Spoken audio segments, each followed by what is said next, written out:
biznesa inkubātoru, un lai par to parunāt nedaudz vairāk, šorīt studijā esam aicinājuši jauno uzņēmēju Līgu Krauzi. Labrīt!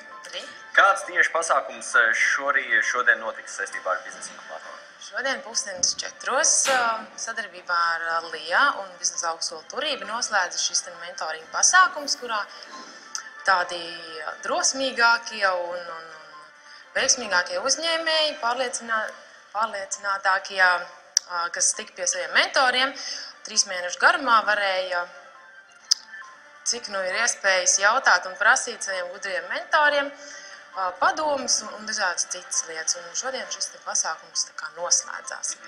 Arī tu prasīji noteikti padomus savam mentoram. Protams. Ar ko saistībā? Kāda ir tava biznesa ideja, ja tu drīkst vispār to atklāt? Protams, man biznesa ideja jau dzīvo 2 gadus jau. Kreklu konstruktors, kas ir pieejams mājaslapā betoli.com.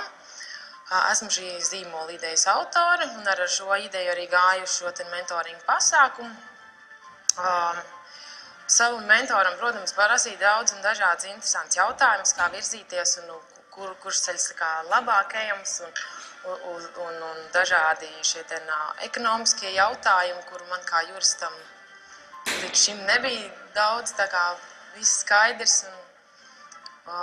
Jā, daudz arī interesanti iemācījos, sasparojos, vēl vairāk. Kāds bija tas galvenais tieši atbalsts no biznesa inkubātora? Kas ir tas, ko tu pēc šī projekta beigām atcerēsies, ka jā, tas man ir devis visvairāk?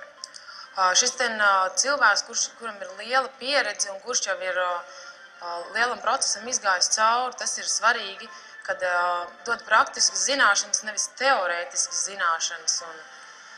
Un tas, kad iedrošina un pasaka, šis varētu darboties, šis varētu neīpaši darboties un vairāk ar šo pozitīvo motivāciju.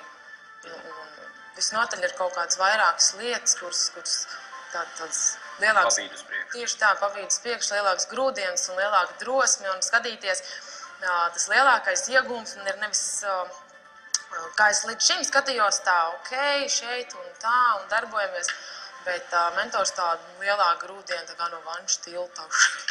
Lielajā pasaulē, skaties uz augšu. Noteikti tagad mūs arī skatās kāds varbūt jaunais uzņēmējs, kurš ir gatavs attīstīt savu biznesa ideju. Kur var pieteikties biznesa inkubātoram un kā tas notiek? Tas notika Turības mājaslapā. Kā jau jaunie uzņēmēji, kas grib darboties un grib iegūt arvien jaunas zināšanas, ir atvērti visiem piedāvājumiem, skatās gan pa labu, gan pa kreisi.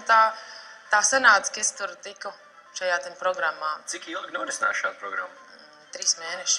3 mēnešus, un tad ir atkal nākamais biznesa inkubators? Vai vienreiz gadā? Nē, ja nemaldos, šī gada ietvaros jau bija 2. Tā kā nav tāds vienreizīgs pasākums? Nē, noteikti nē, jātur acis, ausis vaļā un jāvirzās uz priekšu. Ja ir ideja, tad noteikti būs arī varianti, vai ne? Tieši tā, un galvenais neturēt sveci zem pūra. Cik vispār jauniem cilvēkiem ir viegli uzsākt jaunu biznesu? Bieži vien tiek runāts par visādiem birokrātiskiem šķēršļiem un tā tālāk. Cik viegli ir uzsākt jaunu biznesu? Nav viegli? Nav viegli. Nē, galvenais ir turēties pie savas idejas un mērķiecīgi virzieties uz priekšu. Un, protams, tas banālais ir nauda, kur lai dabū šo finansējumu, bet es gribu teikt tā, ka ja tu esi pietiekami kreatīvs un izdomas bagāts, tad arī ar maziem finansiāliem līdzekļiem var virzīties uz priekšu un galvenais ir iet uz priekšu. Nevis teikt, ka tad, kad būs investors, tad es nodibināšu uzņēmumu, tad es sākšu ražot. Nē.